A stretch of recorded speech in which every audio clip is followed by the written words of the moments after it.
একজন মানুষ ৫ ওয়াক্ত নামাজ পড়ে কিন্তু হারাম থেকে নিজেকে বাঁচাতে পারে না। আর একজন মানুষ কোরআন পড়ে কিন্তু চোখের খেয়ালে জিনা করে বসে। কেন এমন হয়? কি এমন আছে তার ভিতরে যা তাকে বারবার টেনে নিয়ে যায় পাপের দিকে? উত্তর একটাই, নফস। তোমার নিজেরই একটা অদৃশ্য অংশ, যে তোমার সবচেয়ে বড় শত্রু আর সবচেয়ে বড় চ্যালেঞ্জ। এই শত্রুকে তুমি নিজেই লালন পালন করো। নফস কি? নফস মানে আত্মা, মন, চেতনা। তবে কেবল এটাই না, নফস হলো তোমার ভিতরের তুমি, যে প্রতিদিন ভালো মন্দের দোলাচলে দুলে দুলে পথ হারায়। একটা চায় ইবাদত করতে, আর একটা বলে পরে করো।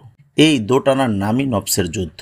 আল্লাহ তাআলা কোরআনে আমাদের ৩ রকমের নফসের কথা বলেছেন। ৩টি অবস্থায় একজন মানুষ নিজের ভিতর নিজেকেই হারাতে পারে বা জয় করতেও পারে। ১ নম্বর, নফসে আম্মারা। এটা সেই নফস যে সব সময় মন্দের আদেশ দেয়, তোমাকে হারামে সাহস দেয়, গুনাহকে স্বাভাবিক মনে করায়, তোমার বিবেককে চুপ করিয়ে দেয় আর শয়তানের হাত ধরে ধ্বংসের পথে নিয়ে যায়। কোরআনে ইউসুফ আলাইহিস সালাতু ওয়াস সালামের কথা বলা হয়েছে।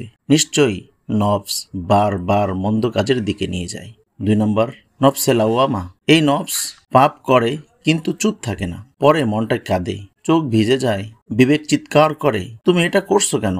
আল্লাহ কি দেখছেন না? এই অবস্থায় একজন মানুষ তওবা করে, আল্লাহর দিকে ফিরে যেতে চায়। এটাই আত্মগ্লানিময় নফস, একটা আশার জানালা। আল্লাহ কসম করছেন এই নফসের, সূরা কিয়ামায়, আমি শপথ করছি আত্মগ্লানিময় নফসের।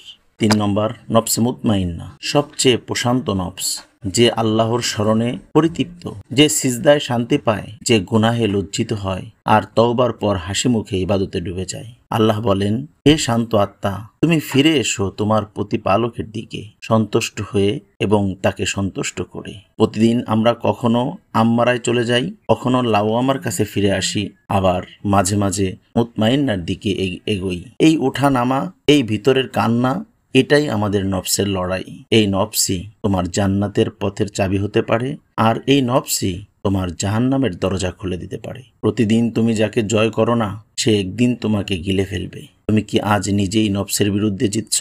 নফসকে না জয় করলে জীবনে কেউ কিছুই জিততে পারে না। একজন